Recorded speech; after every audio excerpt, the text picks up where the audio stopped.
और इसीलिए गुरुदेव भगवान ने इस शॉर्ट वीडियो में कहा है कि पुण्यात्माओं, अब की बार उन 64 लाख आत्माओं का ही बेड़ा पार होगा जो 64 लाख 650 साल पहले परमात्मा से बिछुड़े थे, बनारस में, काशी में, ऑल ओवर इंडिया में, यानी जो शिष्य हुए थे हम 64 लाख। और बाकी जितने भी आत्माएं गुरुदेव की शरण में आएंगी, उन आत्माओं पर केवल नई कलम चढ़ेगी, भक्ति का बीज पड़ेगा उनके अंदर, मोक्ष प्राप्त नहीं कर पाएंगी।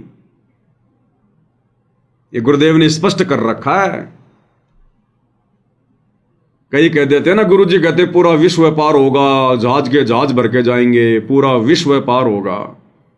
तो इस सत्संग को भी सुन लो, इसमें गुरुदेव भगवान क्या कह रहे हैं कि उन 64 लाख का ही नंबर आएगा, केवल उन 64 लाख का ही नंबर। क्या कह रहे हैं परमात्मा, ध्यान से सुनिए।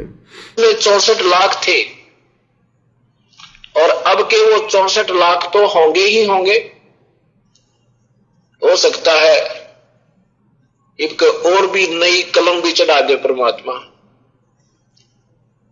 नई कलम भी लगाएंगे, क्योंकि भक्ति का प्रारंभ होना ये बहुत ही ईश्वरीय रजा, और ऐसे कोई सर्कमस्टांस, ऐसे कोई परमात्मा माहौल पैदा करता है जिसके कारण ये प्राणी और कोई विकल्प ना जानकर ईश्वर की ही शरण चाहता है, तो वो भी उसके ऊपर एक मेहर होती है। चाहे कोई दुख में प्रभु की तरफ अग्रसर होता है, चाहे कोई सुख में अग्रसर होता है, वो उसका बहुत ही अच्छा पुण्य और प्रभु की विशेष रजा होती है। किसी भी कारण से आप परमात्मा के चरणों में पहुंच जाते। हम बता रहे थे आपको कि जाप अजप्पा मिल जावे फिर सुमरण में मन लाना। तो गुरुदेव भगवान ने क्लियर कर दिया कि अब की बार वो 64 लाख ही पार होंगे, और 64 लाख में भी भाई और बहनों केवल वही पार होंगे जो अंतिम श्वास तक गुरु को परमात्मा मानकर, ज्ञान को आधार बनाकर और मर्यादाओं में रहकर भक्ति मार्ग पर टिके रहेंगे।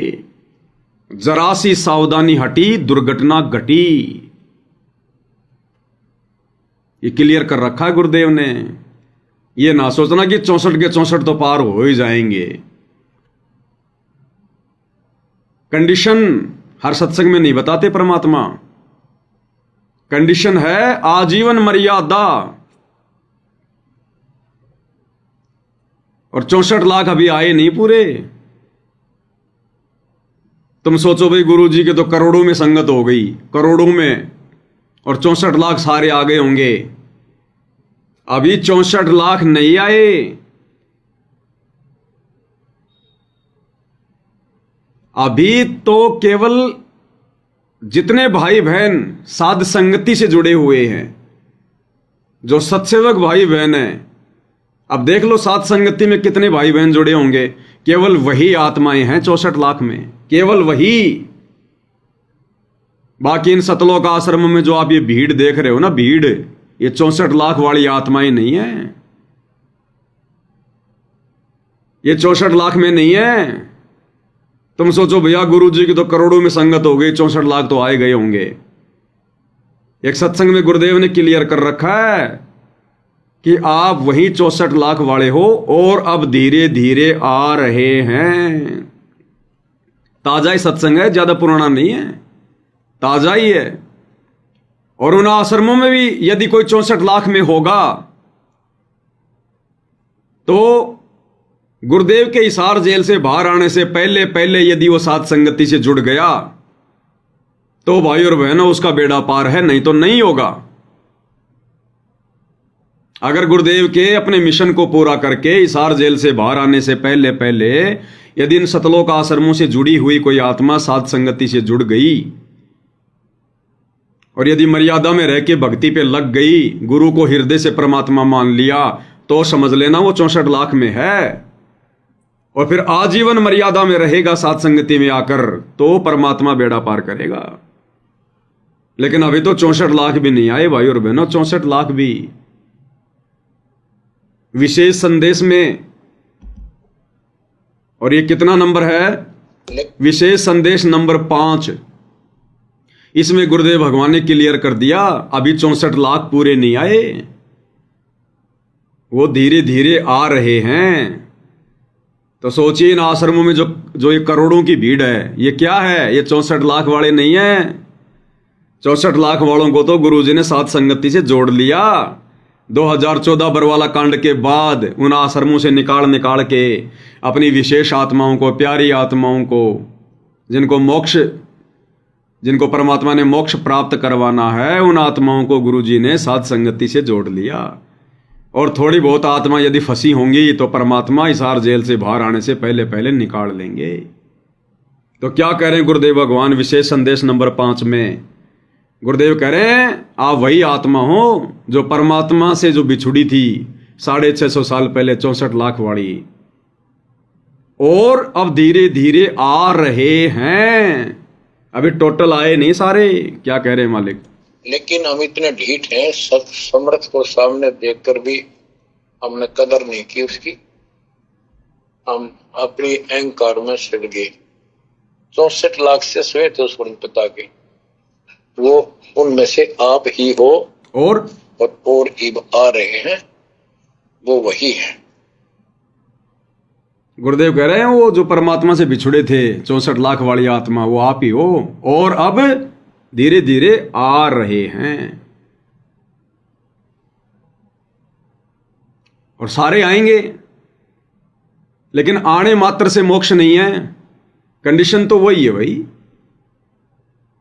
ऐसे तो परमात्मा 650 साल पहले ना पार कर देते, लेकिन कंडीशन वही है। उस समय भी हमने गुरु रूप में आए हुए कबीर जी को परमात्मा नहीं माना। परमात्मा मानते रहे ब्रह्मा विष्णु महेश को, गुरु को नहीं माना। और आज भी वही हाल हो रहा है। आज हमने उस 650 साल पहले वाले को परमात्मा मान लिया, उस फोटो को हमने भगवान मान लिया, जिसको हम 650 साल पहले भगवान नहीं मान रहे थे। 650 साल पहले हम जिस कबीर को भगवान नहीं मान रहे थे, अब हमने वर्तमान में उस कबीर को तो भगवान मान लिया, उस फोटो को तो भगवान मान लिया हमने कि हां कबीर भगवान। लेकिन वो कबीर भगवान उस फोटो में नहीं है। उस फोटो से निकलकर संत रामपाल जी के रूप में फिर से गुरु बनकर आ गया। अब हम संत रामपाल जी को कबीर नहीं मान रहे। अब कबीर जी जिस रूप में गुरु बनकर आए हैं, हम उनको नहीं मान रहे भगवान। ये आदत हमारी बहुत ही ज्यादा ये पुरानी आदत है, बिगड़ी हुई आदत है, घटिया आदत है ये। जब 650 साल पहले कबीर जी आए, उस समय हमने उनको भगवान नहीं माना। और गुरु को भगवान माने बिना मोक्ष नहीं हो सकता। हमारी सबसे बड़ी गलती यही होती है। अब वही कबीर जी वर्तमान में संत रामपाल जी के रूप में आ गए, गुरु बनकर। 650 साल पहले भी वे गुरु बनकर आए थे, आज भी गुरु बनकर आ गए। अब हमने उस 650 साल पहले वाले को तो भगवान मान लिया कि ये दाढ़ी मूछ वाली फोटो कबीर जी की, ये कबीर भगवान। लेकिन वो कबीर संत रामपाल जी के रूप में आ गए फिर से गुरु बन के, उनको हम अब नहीं मान रहे। इनको कब मानेंगे? जब ये सतलोक चले जाएंगे, फिर आने वाले समय में फिर हम इनको भगवान मान लेंगे कि हाँ संत रामपाल जी भगवान थे, कबीर भगवान संत रामपाल जी रूप में आए थे। और भाई हमने गुरु को भगवान नहीं माना, हम धोखा खा गए। तो भाई और बहनों, हमने इस चक्कर से बाहर निकलना पड़ेगा। क्या कह रहे हैं गुरुदेव भगवान? हमें यही तो समझाने का प्रयास किया परमात्मा ने कि 650 साल पहले हम क्यों फेल हुए थे, हमारी परीक्षा क्यों ली थी भगवान ने। हम केवल कहा करते थे कि कबीर जी भगवान, हमारे गुरु जी तो परमात्मा है, भगवान है, ये तो साक्षात परमेश्वर आए हुए हैं। लेकिन माना किसी ने नहीं। जब परमात्मा को अंतर्यामी थे, उनको तो पता था कि ये फॉर्मेलिटी कर रहे हैं। लेकिन परमात्मा ने हमें जब अपना आईना दिखाया, शीशा दिखाया कि तुम कितने दोगले हो, सुख होते हैं तो कहते हो परमात्मा और बाकी कुछ नहीं, बस गुरु। तो 650 साल पहले परीक्षा लेने का कारण क्या था? क्या कह रहे हैं गुरुदेव? परमात्मा ने ये देखना चाहा कि ये मेरे विचारों को से कितने परिचित हैं।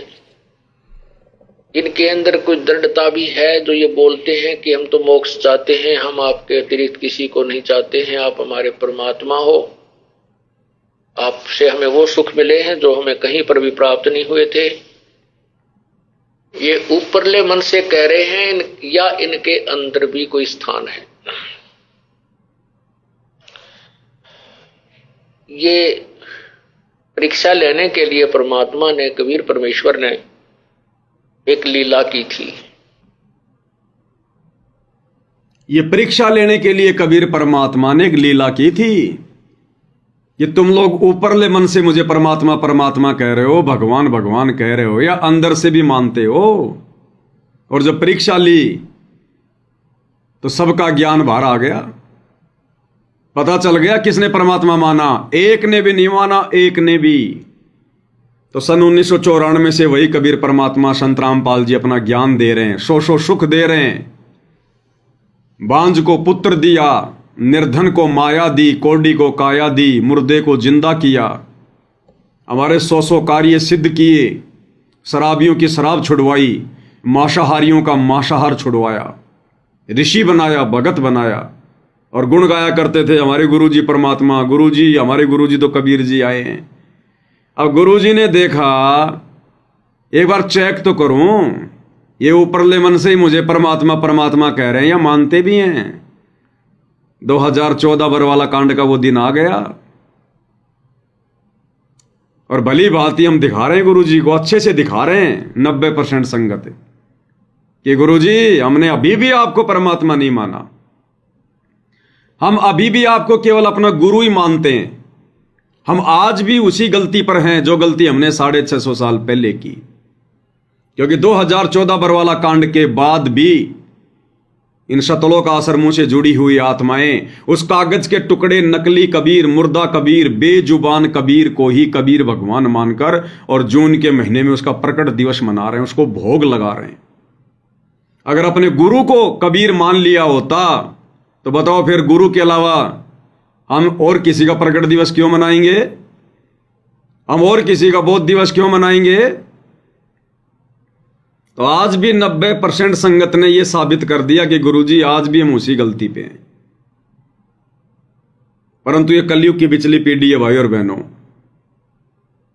परमात्मा का जहाज अब की बार खाली नहीं जाएगा। अब की बार गुरुदेव का विमान खाली नहीं जाएगा। एक सत्संग में गुरुदेव ने बताया कि बच्चों, जब से तुम परमात्मा से बिछुड़कर यहां आए हो, वो कबीर भगवान, वो दयालु परमात्मा रोज सतलोक से एक विमान भेजता है त्रिकुटी पर, रोज, और रोज वो विमान खाली जाता है, खाली। लेकिन अब इस कलयुग की पिछली पीढ़ी में भाई और बहनों वो विमान भर भर के जाएगा, भर भर के, क्योंकि अब ये मोक्ष प्राप्ति का समय है। और परमात्मा ने अपना विशेष आशीर्वाद देकर चंद आत्माओं का ज्ञान योग खोल दिया है और उन आत्माओं ने गुरु को परमात्मा के रूप में पहचान लिया है और साबित कर दिया कि साध संगति से जुड़े हुए भाई बहन ही गुरुदेव की वो विशेष आत्माएं हैं जो सतलोक जाने की पूर्ण तैयारी में हैं। क्योंकि साध संगति में संकल्प लेकर जुड़े हुए भाई बहन जिस कदर गुरु को परमात्मा मानकर भक्ति कर रहे हैं, जिस कदर विषय विकारों से दूर हटकर भक्ति कर रहे हैं, हर प्रकार से मर्यादित होकर भक्ति कर रहे हैं, आत्म कल्याण के प्रति चिंतित हैं, इन शतलोक आश्रमों में सार शब्द प्राप्त भाई बहन भी उस कदर भगत नहीं बने। अभी पतिव्रता पद पर रहकर भक्ति केवल सत्सेवक भाई बहन कर रहे हैं।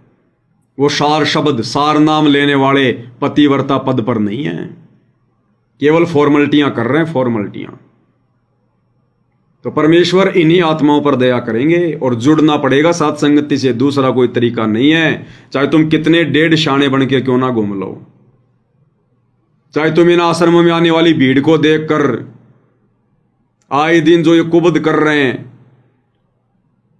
दुनिया भर का पाखंड कर रहे हैं, इनको देखकर तुम ये सोचो कि भाई भक्ति तो इन आश्रमों में है, भक्ति का दाना भी नहीं है वहां। दाना भी क्या होता है? काल बैठा है, काल। भक्ति तो भगवान ने सात संगतियों में शुरू करवा रखी है। सतलोक के लिए हंस आत्माओं की नियुक्ति परमात्मा सात संगति से करेंगे। ये भगत बनाने की प्रोसीजर चल रही है यहां। ये ट्रेनिंग सेंटर है सतलोक का, सात संगति। और यही चेक कर रहे हैं गुरुदेव भगवान वर्तमान में जेल में बैठकर कि ये 650 साल पहले वाली गलती पर हैं या इनके कुछ समझ में भी आई है। तो समझ में केवल सत्सेवक भाई बहनों के आई है, केवल सत्सेवक भाई बहनों के। तो भाई और बहनों, गुरुदेव ने क्लियर कर दिया कि 64 लाख भी धीरे धीरे आ रहे हैं।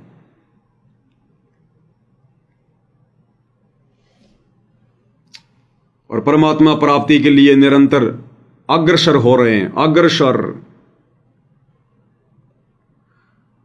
अगले सत्संग में पूज्य गुरुदेव भगवान ने हमें क्या समझाना चाहा है? एक बहुत ही अच्छा संदेश है परमात्मा का कि किस प्रकार ये काल आत्माओं को भ्रमित रखता है। आत्मा को समझ में नहीं आता कि मैं जो कर रहा हूं वो क्या है, क्या नहीं है।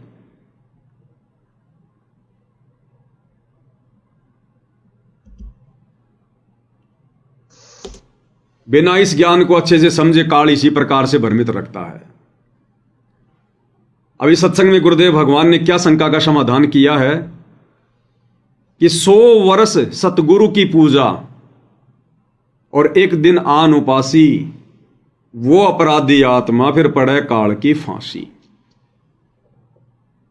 कि 100 वर्ष तो आप अपने गुरुजी के द्वारा बताई गई भक्ति साधना कर लो, उनकी पूजा कर लो, और एक दिन भी यदि आपने आन उपासना कर ली,